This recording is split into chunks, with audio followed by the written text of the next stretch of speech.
Channel. Students, हमने last lecture में क्या किया था, सुपरपोजिशन प्रिंसिपल किया था, लेकिन उससे पहले हमने क्या किया था, हमने पढ़ा था डाइपोल के बारे में। हमने पढ़ा था किसके बारे में, डाइपोल के बारे में। जो आज का हमारा टॉपिक है वो टॉपिक क्या है, उस टॉपिक का मेजर टॉपिक का नाम क्या है, electric field due to dipole. तो हमें क्या करना है, हमें क्या निकालना है, इलेक्ट्रिक फील्ड का फार्मूला निकालना है। किसी कारण, किसी एक डाइपोल के कारण मुझे करना है इलेक्ट्रिक फील्ड का फार्मूला मुझे निकालना है। ठीक है, तो इलेक्ट्रिक फील्ड डाइपोल के कारण उसका फार्मूला क्या होता है, तो वो हमें निकालेंगे। तो इसमें जल्दी दो डेरिवेशन आएंगी, सिर्फ दो ही डेरिवेशन करेंगे हम इस लेक्चर में। और याद रखें कि जो दो डेरिवेशन है, इनमें से कोई एक डेरिवेशन किसी न किसी बोर्ड एग्जाम्स में या सीबीएसई के एग्जाम्स में डेफिनेटली आती है, इसलिए ये डेरिवेशन बहुत ध्यान से देखें। ठीक है, तो पहली डेरिवेशन क्या है, पहला है electric field, derive expression for electric field. कहाँ पे इलेक्ट्रिक फील्ड निकालनी है, एक्सियल पॉइंट, डाइपोल के कौन से पॉइंट के ऊपर, डाइपोल के कोई एक एक्सियल पॉइंट है, उस एक्सियल पॉइंट पे जो इलेक्ट्रिक फील्ड है इसका क्या फार्मूला होगा, ये हमें निकालना है। ठीक है, तो उससे पहले हमें पता होना चाहिए इस चीज को करने से पहले कि जो एक्सियल पॉइंट होता है ये क्या होता है। ठीक है, एक्सियल पॉइंट को पढ़ने से पहले हमें पता होना चाहिए कि एक्सियल लाइन क्या होती है। तो कोई भी एक एक्सियल लाइन, उसके ऊपर कोई भी एक पॉइंट ले लो, उस पॉइंट को बोलते हैं एक्सियल पॉइंट। अब हम देखते हैं कि एक्सियल लाइन क्या होती है। तो फर्स्ट ऑफ ऑल हम करेंगे डाइपोल बनाएंगे। तो मैं बना रहा हूँ यहाँ पे dipole. Di means two poles, means two charges, ये नेगेटिव चार्ज, ये पॉजिटिव चार्ज, ये बन गया हमारा डाइपोल। ठीक है, अब ये डाइपोल का ये सी क्या होता है, इसका सेंटर, और इसके बीच में डिस्टेंस होता है वो कितना होता है, 2a होता है, ये भी पता है। और यहाँ से लेके यहाँ तक कितना होगा a, और यहाँ से लेके यहाँ तक क्या होगा a। ठीक है, तो हमने क्या किया, फिगर थोड़ी छोटी है तो मैनेज करना पड़ेगा। हमने क्या किया, हमने एक डाइपोल लिया -q + q का चार्ज का। ठीक है, और उस डाइपोल का जो सेंटर है वो C पे है और इसके बीच में डिस्टेंस है वो 2a है। ठीक है, अब एक्सियल लाइन क्या होती है वो इंपॉर्टेंट है। बोलता है कोई भी line, any line which is passing through the axis of the dipole. ये क्या है, ये डाइपोल है, और ये जो क्या होगी, ये होगी डाइपोल की एक्सिस, इसको बोलेंगे डाइपोल एक्सिस। अब एक्सियल लाइन क्या होती है, और एक्सियल लाइन के ऊपर जो पॉइंट होता है उसको बोलते हैं एक्सियल पॉइंट। अब first of all axial line क्या होती है, बोलता है any line which is passing through the centre of the two charges of the dipole. ये डाइपोल है, इसके सेंटर से जो लाइन पास करेगी वो जो लाइन कहलाएगी वो होगी एक्सियल लाइन। या हम बोलेंगे एक्सियल लाइन वो लाइन होती है जो डाइपोल एक्सिस के क्या होती है, पैरेलल होती है। क्या होती है, पैरेलल होती है। कौन होती है पैरेलल, एक्सियल लाइन। तो एक्सियल लाइन वो लाइन होती है जो डाइपोल एक्सिस से पास करती है या उसके पैरेलल होती है, या उन दोनों के बीच में एंगल कितना होता है, 0 डिग्री होता है। तो वो जो लाइन होती है उसको बोलते हैं एक्सियल लाइन। तो ये लाइन क्या कर रही है, डाइपोल के सेंटर से पास कर रही है, या ये हम बोल सकते हैं कि पैरेलल है उसके। तो ये जो लाइन कहलाएगी, ये लाइन कहलाएगी एक्सियल लाइन। क्या कहलाएगी, एक्सियल लाइन। और इस लाइन पे मैं लेट करता हूँ, एक पॉइंट लेता हूँ। ठीक है, ये एक पॉइंट ले लिया P, और ये जो पॉइंट है, ये पॉइंट क्या कहलाएगा, ये पॉइंट कहलाएगा एक्सियल पॉइंट। तो मुझे करना है, मुझे इलेक्ट्रिक फील्ड निकालनी है कहाँ पे, एक्सियल पॉइंट पे। तो इस पॉइंट पे मुझे क्या निकालनी है, इलेक्ट्रिक फील्ड निकालनी है। मैं लेट करता हूँ P भी द एक्सियल पॉइंट। जो P है ये क्या है, एक एक्सियल पॉइंट है, और इस पॉइंट पे मुझे इलेक्ट्रिक फील्ड निकालनी है। तो इस डेरिवेशन में याद रखो, जिस पॉइंट पे आपको इलेक्ट्रिक फील्ड निकालनी होती है उस पॉइंट पे हम क्या करते हैं, यूनिट पॉजिटिव टेस्ट चार्ज रखते हैं। तो मैं क्या करूंगा, यहाँ पे +Q0, इसको क्या बोलते हैं, यूनिट पॉजिटिव टेस्ट चार्ज। ये टेस्टिंग के काम आता है, यहाँ पे रख दिया। अब देखो, एक ये चार्ज है, एक ये चार्ज है, ये आपका पॉजिटिव चार्ज है। और नेट करता हूँ कि जो ये डिस्टेंस है इस P पॉइंट का, ये जो डिस्टेंस है इस P पॉइंट का इस सेंटर से, वो कितना है, R है। ठीक है, R क्या आ गया, इस P पॉइंट का सेंटर से डिस्टेंस आ गया। ठीक है, अब देखो इस चार्ज के कारण, इस चार्ज, इस नेगेटिव चार्ज के कारण यहाँ पे पहुंचने का एक अट्रैक्टिव फोर्स लगेगी, और वो डायरेक्शन लगेगी इस डायरेक्शन में। तो ये चार्ज करेगा, इस चार्ज को अट्रैक्ट करेगा, और इस केस में क्या होगा, जो इलेक्ट्रिक फील्ड होगी इस पॉइंट पे वो इस डायरेक्शन में होगी। तो ये अगर A पॉइंट है, ये B पॉइंट है, तो ये क्या होगा, ये इस डायरेक्शन में फोर्स लगेगी, तो हम बोलेंगे electric field due to the charge at A। तो ये इलेक्ट्रिक फील्ड होगी इस डायरेक्शन में। अब देखो, ये चार्ज यहाँ से लेके यहाँ तक का डिस्टेंस बड़ा है, कितना है, R + A। तो ये डिस्टेंस बड़ा है। अब ये देखो, ये चार्ज है, जो ये चार्ज है, ये चार्ज क्या करेगा, इस चार्ज को रिपेल करेगा उस तरफ, तो इलेक्ट्रिक फील्ड उस तरफ लगाएगा। तो ये इलेक्ट्रिक फील्ड कौन सी होगी, this is the electric field EB, electric field due to the charge at B। तो electric field due to A इधर होगी, electric field due to B इधर होगी। और सिंस हमें पता है कि जो इलेक्ट्रिक फील्ड होती है एक वेक्टर क्वांटिटी है, तो अभी हम यहाँ पे इस पूरी डेरिवेशन में वेक्टर के फॉर्म में नहीं लिखेंगे इसको, इसका मैग्नीट्यूड निकालेंगे, मैग्नीट्यूड के फॉर्म में लिखेंगे। ठीक है, इसलिए मैंने EA वेक्टर नहीं लिखा, यहाँ पे EA लिखा और ये EB लिखा। मान लेते हैं, चलो वेक्टर मान लेते हैं अभी यहाँ पे, ईबी। तो ये बेसिकली एक वेक्टर इधर हो गया, इधर हो गया, एक वेक्टर इधर हो गया, ये ईबी वेक्टर आ गया, ये ईए वेक्टर आ गया, ठीक है। और इन दोनों के बीच में एंगल कितना आ गया, 180 डिग्री आ गया। दो वेक्टर्स के बीच में एंगल कितना आ गया, 180 डिग्री आ गया। और हमें पता है जब दो वेक्टर्स के बीच में एंगल 180 होता है, उस केस में जो रिजल्टेंट होता है वो क्या होता है, ए माइनस बी के बराबर। तो यहाँ पे भी क्या हो जाएगा, ई ए माइनस ई बी क्या आएगा, इनका रिजल्टेंट आएगा। तो आगे चल के देखते हैं, ठीक है। ये डायग्राम क्लियर है, ये जो डायग्राम है मैंने आपको एक्सप्लेन किया है। आप क्या करना है, कैसे रिप्रेजेंट करना है, कैसे मार्क्स मिलते हैं, उस चीज के बारे में बताते हैं। उसके लिए आपको प्रॉपर कंस्ट्रक्शन लिखनी पड़ेगी। जैसे इस केस में अब जब ये यहाँ पे आपने पूरा डायपोल बनाया, इस केस में आप यहाँ पे लिखोगे कंसीडर अ डायपोल। मैं एक बार लिखूंगा, दूसरी बार नहीं लिखूंगा। कंसीडर अ डायपोल, क्या नाम है, AB, such that 2A be the distance between the two charges, ठीक है। 2A इसका भी डिस्टेंस है। अब हमने क्या किया, P एक पॉइंट लिया, तो यहाँ पे लिखेंगे late P be the axial point where electric field is to be calculated, ठीक है। अब जो P पॉइंट है, इसका डिस्टेंस कितना है, R। यहाँ पे लिखेंगे लेट R be the, या R equals to the distance of point P from the center of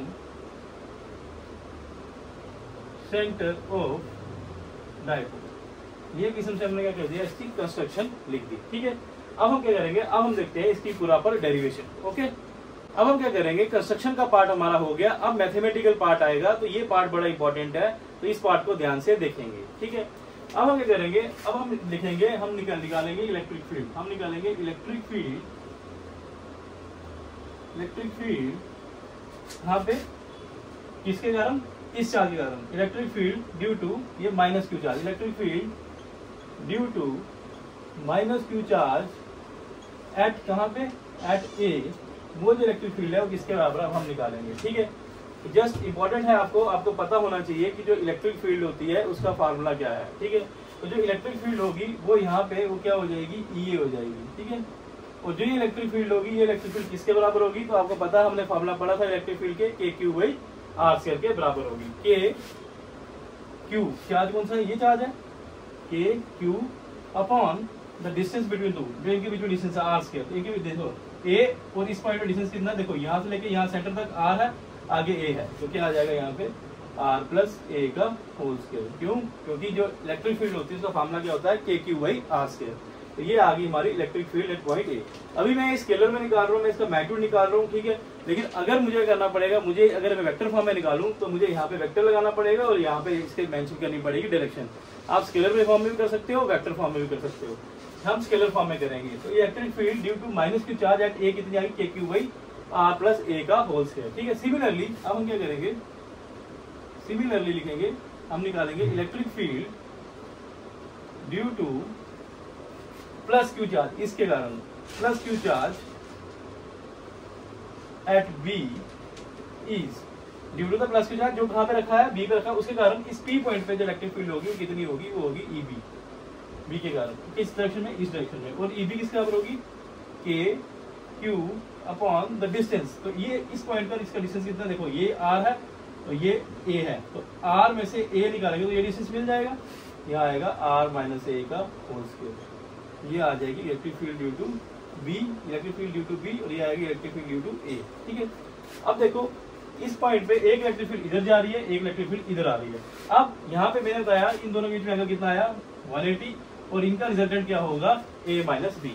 तो या इन केस जब आपको ऐसे लग रही है ना फोर्सेस, अगर ऐसे ऐसे एक इधर लग रही हो एक इधर लग रही हो, तो यहाँ से रिजल्टेंट क्या होता है, big minus small, big force minus small force. अब क्वेश्चन आई होता है ईबी बड़ा है या ईए बड़ा है, ठीक है। ये देखो स्मार्टली देखो, यहाँ से देखो जो ई है वो क्या होता है, उसका फार्मूला के क्यू बाई आर स्क्वायर, और यहाँ से अगर दोनों कांस्टेंट मानो तो ये क्या होगा, ई इनवर्सली प्रोपोर्शनल टू क्या हो जाएगा, आर। मींस जिस इलेक्ट्रिक फील्ड का जो आर है वो छोटा होगा, उसकी इलेक्ट्रिक फील्ड की वैल्यू बड़ी होगी। देखो आर ईबी के लिए आर छोटा है या ईए के लिए आर छोटा है। देखो ईए जब निकालेंगे, तो आर क्या आ जाएगा, ये आर प्लस ए आएगा, ये डिस्टेंस क्या आएगा, आर प्लस ए। लेकिन ईबी की बात करेंगे, डिस्टेंस छोटा सा हो जाएगा, कितना हो जाएगा, आर में से ए माइनस करेंगे, तो ईबी का डिस्टेंस छोटा, जिसका डिस्टेंस छोटा उसकी इलेक्ट्रिक फील्ड की वैल्यू बड़ी। तो ईबी का जो डिस्टेंस है वो छोटा है, इसलिए जो बड़ा कौन हो जाएगा, ये हो जाएगा बिग और ये हो जाएगा स्मॉल। ये समझाने के लिए लिखा है, ठीक है। अब हम करेंगे नेट इलेक्ट्रिक फील्ड निकालेंगे, तो यहाँ लिखेंगे नाउ जो नेट इलेक्ट्रिक फील्ड है उसकी वैल्यू कितनी हो जाएगी। तो जो नेट इलेक्ट्रिक फील्ड है वो किसके बराबर हो जाएगी, वो हो जाएगी बिग माइनस स्मॉल। ये मैं आपको समझाने के लिए लिख रहा हूँ, बिग माइनस स्मॉल, ये आपने लिखना है। तो बिग क्या है, ईबी है, ईबी माइनस ई, ठीक है। अब हम पुट करेंगे ईबी की वैल्यू, ईबी की वैल्यू क्या है, के Q upon are minus A का होल स्क्वायर, माइनस ई की वैल्यू क्या है, के Q upon R plus A का होल स्क्वायर, ठीक है। तो यहाँ से देखो के क्यू कॉमन है, यहाँ से हम कॉमन ले लेंगे के क्यू, ये आएगा 1 माइनस आर माइनस ए का square minus 1 upon R plus A का होल स्क्वायर, ठीक है। ये ध्यान से देखो, ये क्या बन रहा है, ये एक आइडेंटिटी बन रही है ए माइनस बी ए प्लस बी। तो ये क्या होता है, ए minus B A plus B, A minus B क्या होता है, ए स्क्वायर माइनस बी स्क्वायर की आइडेंटिटी बन रही है, ठीक है। अब इसको क्रॉस मल्टीप्लाई करते हैं, इधर इसको इधर, ठीक है। यहाँ पे क्या आएगा, के क्यू आर प्लस ए का whole square minus R minus A का होल स्क्वायर अपॉन ये A plus B A minus B, तो क्या आएगा, A square minus B square का होल स्क्वायर, ठीक है। ये क्लियर है, आपको क्लियर है। ये देखो ए माइनस बी ए प्लस बी, ये क्या होगा, ए स्क्वायर माइनस बी स्क्वायर, ये स्क्वायर इन दोनों का रहेगा, ठीक है। ये बेसिकली हमारा क्या था, ये यहाँ तक डेरिवेशन होगी, मैं मिटा रहा हूँ, ठीक है। अब देखो वापिस,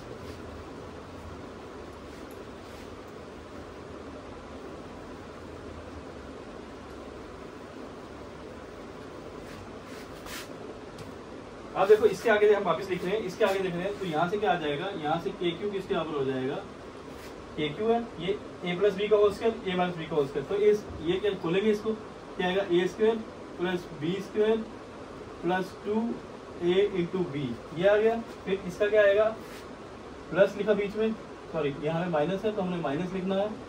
यहाँ पे क्या आएगा, a माइनस बी का होल स्क्वायर क्या आएगा, A square plus B square minus 2a into R, ये आ जाएगा डिवाइडेड बाई ये एज इट इज लिख देना हमने यहाँ पे R square minus A square का होल स्क्वायर हमने एज इट इज लिख देना, ठीक है, लिख दिया। अब इसको खोलेंगे, देखो ये प्लस का है ये माइनस का है, ये कट जाएगा, ये प्लस का है ये प्लस माइनस माइनस हो जाएगा, कट जाएगा, ये माइनस माइनस प्लस हो जाएगा, ये क्या आएगा 4ar आ जाएगा, ठीक है। तो यहाँ से के क्यू 2ra और ये माइनस माइनस का जाएगा प्लस, ये 2 प्लस 2 क्या आ जाएगा 4ra upon R square minus A square का होल स्क्वायर, ये आ जाएगा, ठीक है। अब हमें पता है इस 4a को मैं कैसे लिख सकता हूँ, तोड़ के मैं इस 4a को ऐसे लिखता हूँ, ये आएगा के क्यू 4a को लिखता हूँ 2a इंटू 2r, वापिस बन जाएगा, इसको लिखता हूँ 4ra को ऐसे 2 इंटू 2 4ra बन जाएगा, ऐसे लिख दिया मैंने, upon R square minus A square का होल स्क्वायर, ठीक है। अब मुझे पता है q इंटू 2a क्या होता है, डाइपोल मोमेंट होता है, p के बराबर होता है, मैंने आपको बताया था प्रीवियस लेक्चर में, p के बराबर होता है। यहाँ से क्या आ जाएगा, यहाँ से आ जाएगा k p इंटू 2r, या हम इसको 2 यहाँ लिख देते हैं और r को यहाँ पर लिख देते हैं, ठीक है,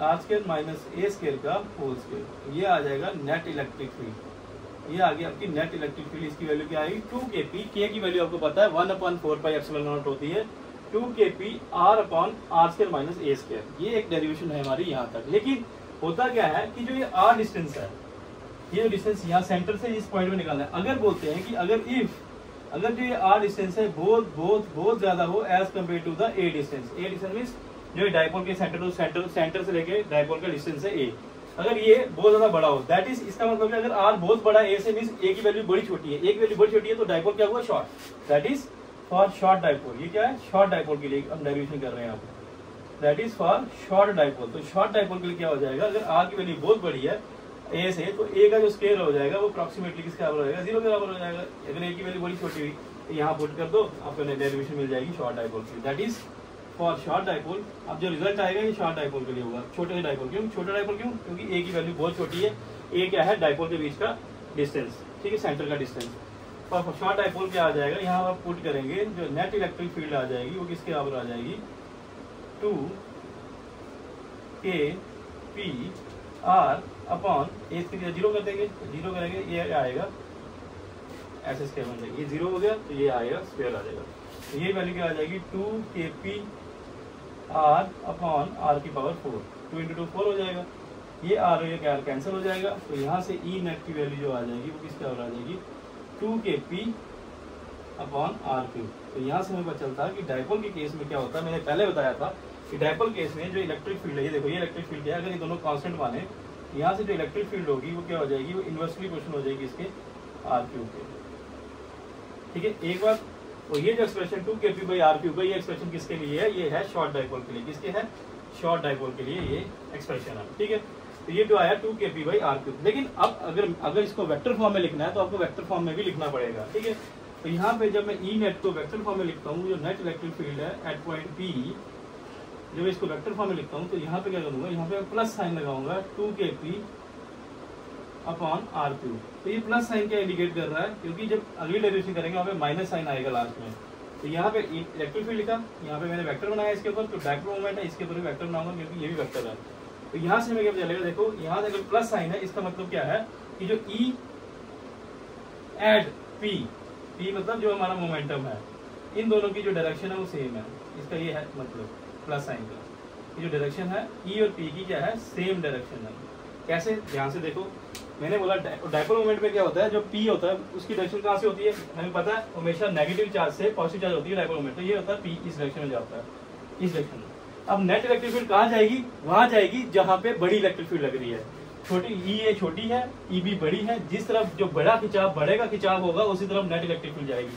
देखो इसमें जो ई नेट है, डायग्राम बना देना, ई नेट भी कहाँ जा रही है, इधर। तो यहाँ देखो ई नेट भी इधर, डाइपोल मोमेंट भी इधर। तो यहाँ से इसका मतलब क्या हो गया, दोनों की सेम डायरेक्शन। सेम डायरेक्शन का मतलब क्या होता है, वेक्टर जब वेक्टर फॉर्म में लिखो तो प्लस साइन लिखना पड़ता है। तो ये तो हमारी जो डेरिवेशन थी, ये डेरिवेशन इंपॉर्टेंट है। जो रिजल्ट है 2kp/r3, ये आपको याद करना है। तो किसी न्यूमेरिकल्स में ये लगेगा फार्मूला, और किसी न्यूमेरिकल में बेसिकली क्या होता है, किसी न्यूमेरिकल में ये फार्मूला भी लगता है। तो हम देखेंगे, अगर हमें टाइम लगेगा तो इसके न्यूमेरिकल करेंगे। ठीक है, ये थी हमारी पहली वीडियो। अब हमारी सेकंड डेरिवेशन है, आज के वीडियो लेक्चर की सेकंड डेरिवेशन है। ये डेरिवेशन क्या है, ये भी हमने क्या करना है, इलेक्ट्रिक फील्ड ही निकालनी है इसमें, लेकिन किसके कारण निकालनी है, डाइपोल के कारण। लेकिन अब पॉइंट ये हो जाएगा, पहले पॉइंट था एक्सियल पॉइंट, अब पॉइंट आ जाएगा इक्वेटोरियल पॉइंट। तो हमारी डेरिवेशन क्या है, हमारी डेरिवेशन है कि हम बोलते हैं क्या निकालो, इलेक्ट्रिक फील्ड का फार्मूला निकालो, लेकिन इसके कहाँ पे, कौन से पॉइंट पे, इक्वेटोरियल पॉइंट पे, कौन से पॉइंट पे, इक्वेटोरियल पॉइंट। और वो पॉइंट किसका है, डाइपोल का। अब इसके लिए क्या करेंगे, हमें पता होना चाहिए इक्वेटोरियल पॉइंट कौन सा होता है। तो इक्वेटोरियल पॉइंट कौन सा होता है, इसके लिए जानने से पहले आपको पता होना चाहिए इक्वेटोरियल लाइन कौन सी होती है। ठीक है, इक्वेटोरियल लाइन कौन सी होती है। ठीक है, अब हम एक डाइपोल बनाएंगे। ये सपोज कर दो एक डाइपोल है, ये माइनस क्यू चार्ज है, ये प्लस क्यू चार्ज है, ये बना एक डाइपोल, ये उसका आया सेंटर, ये आया ए डिस्टेंस, ये आया अगला ए डिस्टेंस, टोटल डिस्टेंस कितना हो गया 2a। ठीक है, अब बोलता है इक्वेटोरियल लाइन कौन सी लाइन होती है। इक्वेटोरियल लाइन एक ऐसी लाइन होती है जो क्या करती है, 90 डिग्री पे होती है डाइपोल के। तो ये डाइपोल, या डाइपोल के एक्सिस के, ये मैंने बताया था, ये डाइपोल की एक्सिस है। एक ऐसी लाइन जो इसको 2 इक्वल हाफ में काटे और इसके जो इस लाइन के क्या हो, 90 डिग्री पे हो, वो जो होती है लाइन, वो कहलाती है इक्वेटोरियल लाइन। तो ये एक लाइन है, इस लाइन ये 90 डिग्री पे से इससे कितने एंगल पे है, ये डाइपोल एक्सिस है, डाइपोल एक्सिस है। डाइपोल एक्सिस से कितने और कैसी होनी चाहिए, परपेंडिकुलर होनी चाहिए। जो परपेंडिकुलर होगी लाइन उसको क्या बोलेंगे, इक्वेटोरियल लाइन। ठीक है, ये आ गई इक्वेटोरियल लाइन। और इसी इक्वेटोरियल में कोई एक पॉइंट लेंगे। ठीक है, सपोज मैं इसको मिटाता हूँ, कोई एक पॉइंट लेंगे यहाँ पे कोई एक पॉइंट लेंगे, पी पॉइंट। ये क्या कहलाएगा, इक्वेटोरियल पॉइंट, इक्वेटोरियल पॉइंट। ठीक है, और इस पॉइंट पे मुझे करना है, मुझे इलेक्ट्रिक फील्ड को निकालना है। तो मैंने आपको बताया था कि जिस पॉइंट पे आपको इलेक्ट्रिक फील्ड को निकालना हो, उस पॉइंट पे करते हैं यूनिट पॉजिटिव टेस्ट चार्ज रखते हैं Q0, रख दिया। फिर इस पे देखते हैं किस डायरेक्शन में इलेक्ट्रिक फील्ड लग रही है। ठीक है, अब देखो इस डायरेक्शन में क्या होगा, लेट करो ये जो ये P पॉइंट है, इसका जो डिस्टेंस है फ्रॉम द सेंटर, वो लेट कर लेते हैं कितना है, R है। ठीक है, अगर R है तो ये पॉइंट को मैं यहाँ से ऐसे जोड़ रहा हूँ, इस पॉइंट को, तो इस पॉइंट को यहाँ से जोड़ रहा हूँ। ठीक है, अब देखो होगा क्या, जो ये माइनस क्यू चार्ज है, ये प्लस क्यू चार्ज है, इसको इधर खींचेगा, अट्रैक्ट करेगा, अट्रैक्टिव फोर्स लगाएगा। तो इस पॉइंट, ये पॉइंट क्या है ए, ये पॉइंट है बी, ये पॉइंट आ गया सी और ये पी आ गया। अब देखो इस जो ए पे रखा हुआ चार्ज है इसको इधर खींचेगा, तो हम यहाँ पे एक फोर्स लगाएंगे इस डायरेक्शन में, इसको बोलेंगे electric field due to the charge A. तो ई ए इलेक्ट्रिक फील्ड हो जाएगी। ठीक है, सेलेक्ट करता हूँ कि जो ये यहाँ पे जो एंगल बन रहा है वो थीटा है। क्लियर। अब ये पॉजिटिव चार्ज है, ये पॉजिटिव चार्ज, ये करेगा इसको रिपल्सिव फोर्स लगाएगा, तो ये यहाँ पे इस डायरेक्शन में फोर्स लगाएगा, ये हो जाएगा electric field due to the charge at B. तो बी पॉइंट पे इलेक्ट्रिक फील्ड लगाएगा इस डायरेक्शन में, ए लगाएगा इस डायरेक्शन में। ठीक है, ध्यान रखना। और लेट करते हैं, ये एंगल भी कितना है, थीटा है, मैं लेट कर रहा हूँ गिवन में। ठीक है, अब अगर मैं यहाँ पे एक पैरेलल लाइन ड्रॉ करूँ, ठीक है, ये लाइन इस लाइन के पैरेलल है, और देखो ये एंगल और ये क्या होगी, मैथ्स में हमने पढ़ा है कि जब दो पैरेलल लाइन को एक लाइन काटती है तो वो होती है ट्रावर्सल। उस ट्रावर्सल के जो इंटीरियर एंगल्स होते हैं आपस में इक्वल होती हैं। तो ये एंगल और जो ये एंगल है, ये क्या हो जाएंगे, अल्टरनेट इंटीरियर एंगल्स। तो ये एंगल और ये एंगल हो जाएगा बराबर। इसी तरह ये एंगल और जो ये एंगल है, ये एंगल बराबर होगा थीटा, और ये एंगल हो जाएगा वर्टिकल अपोजिट एंगल, ये भी एंगल हो जाएगा थीटा। क्लियर हो गया। तो यहाँ पे हम क्या देख रहे हैं कि ये इलेक्ट्रिक फील्ड में मान लेते हो ये वेक्टर है और ये भी वेक्टर है, ये इलेक्ट्रिक फील्ड क्या कर रही है, किसी एंगल पे है। जब भी कोई, मैंने वेक्टर्स में पढ़ाया है, जब भी कोई वेक्टर किसी एंगल में होता है तो उसको हम रिजॉल्व करते हैं दो कंपोनेंट में, एक होता है कॉस कंपोनेंट, एक होता है साइन कंपोनेंट। कॉस कंपोनेंट कौन सा होता है, जहां पे एंगल बने वो कंपोनेंट कौन होता है, कॉस कंपोनेंट। तो ई ए के दो कंपोनेंट हो जाएंगे, एक कंपोनेंट होगा इस डायरेक्शन में, इसको मैं बोलूंगा ई ए कॉस थीटा, कॉस कंपोनेंट क्योंकि थीटा यहाँ बन रहा है, और एक होएगा वर्टिकल कंपोनेंट जो इधर नीचे की तरफ आएगा, जिसको मैं बोलूंगा ई ए साइन थीटा। ठीक है, ये तो हो गया ई ए का। लेकिन आप ये चीज देखें ध्यान से कि जो ये ई ए है और जो ई बी भी तो इंक्लाइंड है थीटा एंगल से, इसके भी दो कंपोनेंट होंगे। एक ये जो कंपोनेंट होगा इस डायरेक्शन में, ये होगा E B cos component cos theta. अब इसका है परपेंडिकुलर, तो दूसरा क्या होगा परपेंडिकुलर, ये ऊपर की तरफ होगा, ये क्या होगा ई बी साइन थीटा। ये है ई ए साइन थीटा, ये है ई बी साइन थीटा। अब हम क्या करेंगे, ई ए और ई बी की वैल्यू को निकालेंगे। ठीक है, क्लियर। पहले कंस्ट्रक्शन लिखी है, कंसीडर ये वो लेटन बटन, वो मैंने आपको पहले बता दिया, अब मैं वो कंस्ट्रक्शन नहीं लिखने वाला। ठीक है, ये डायग्राम क्लियर है तो तभी आपको क्वेश्चन होगा, अदरवाइज क्वेश्चन नहीं होगा। ठीक है, अब मैं मैथमेटिकल कंस्ट्रक्शन नहीं लिख रहा, कंस्ट्रक्शन वापिस पहले आपने लिखनी है जैसे पहले की तरह। अब मैं इसका डायरेक्ट मैथमेटिकल एक्सप्रेशन लिख रहा हूँ क्या है। ठीक है, इसमें हम क्या करेंगे, इसमें लिखेंगे electric field at point P due to ये charge, due to the minus Q charge at A is, वो कितनी हो जाएगी ई ए, और वो इलेक्ट्रिक फील्ड किसके बराबर हो जाएगी, मैंने आपको बताया के Q upon the distance.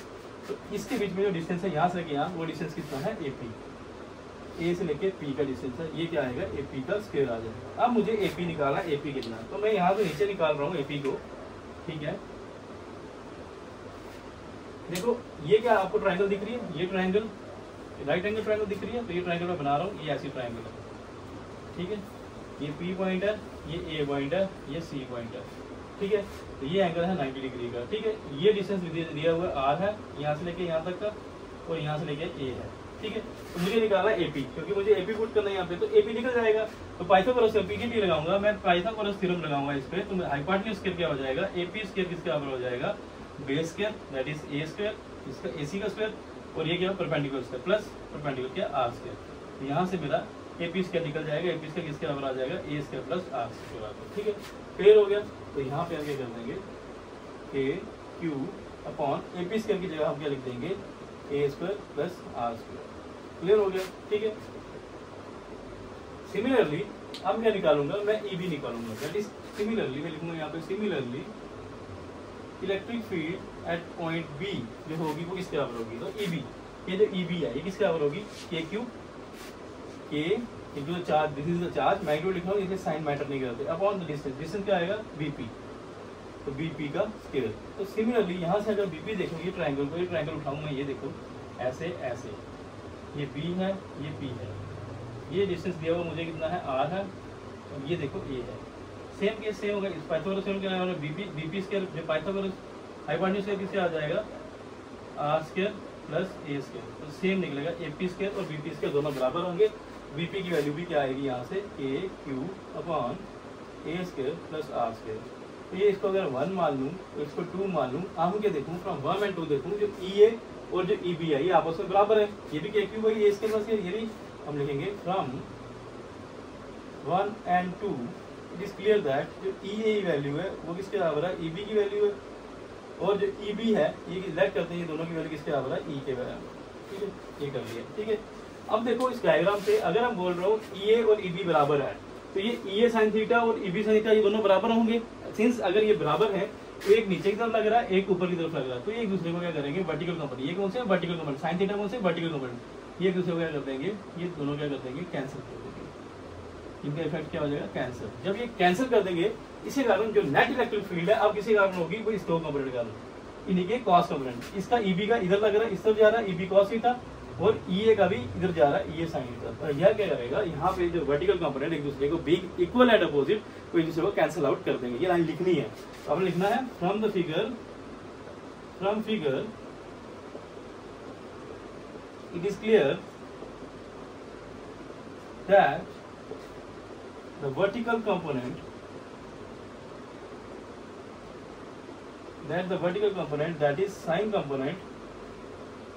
that is sine component of both EA and EB being equal and opposite cancel out each other।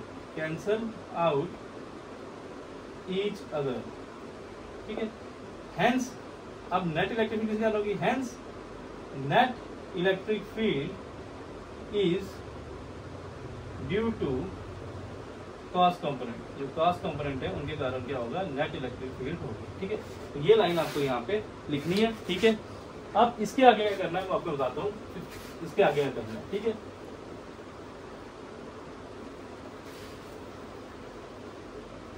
देखो बेटा, ये आपको ध्यान से देखना, जो थ्योरी है ये लिखनी है, इस थ्योरी के मार्क्स मिलेंगे, जो बच्चा नहीं लिखेगा उसको मार्क्स नहीं मिलेंगे। ठीक है, क्लियर है।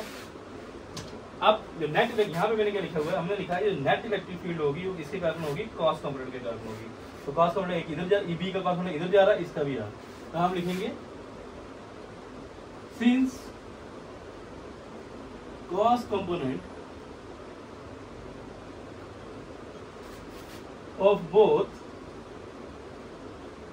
EA and EB being in same direction, दोनों क्या है, सेम डायरेक्शन में है, being in same direction gets, जो सेम डायरेक्शन में क्या होंगे, एड अप हो जाएंगे, गेट्स एडेड अप।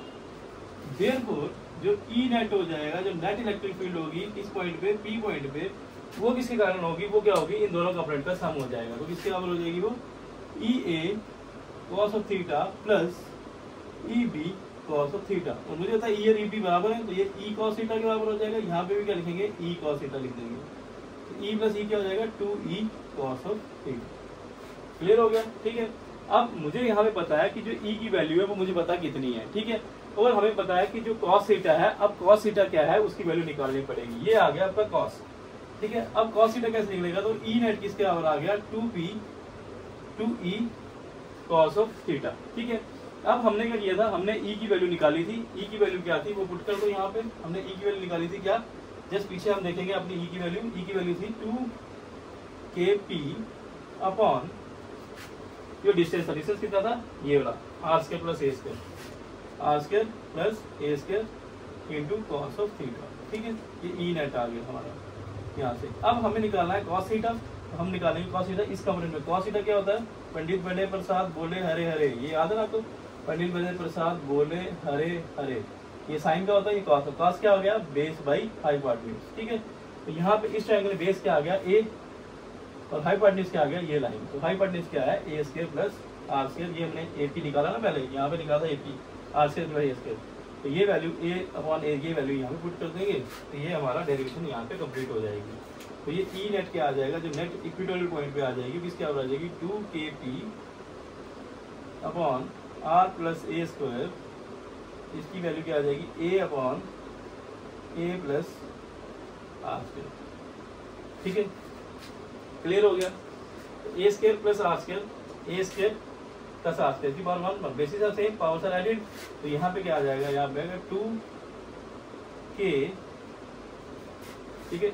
ये यहाँ पे ध्यान देना, यहाँ पे थोड़ी सी गलती हो गई है, यहाँ पे p नहीं है, यहाँ पे q था पीछे, e की वैल्यू में q था, ठीक है, तो यहाँ पे q हो जाएगा, तो यहाँ पे 2 ये q इंटू 2a क्या आ जाएगा, p के बराबर आ जाएगा, तो यहाँ पे आएगा 2kp, क्या आ जाएगा, देखो ये 2a into q, 2a into q से मैं इसको घुमा के लिखता हूँ, तो यहाँ पे k बाद लिखूंगा, तो यहाँ पे लिखता हूँ मैं q इंटू 2a, ठीक है।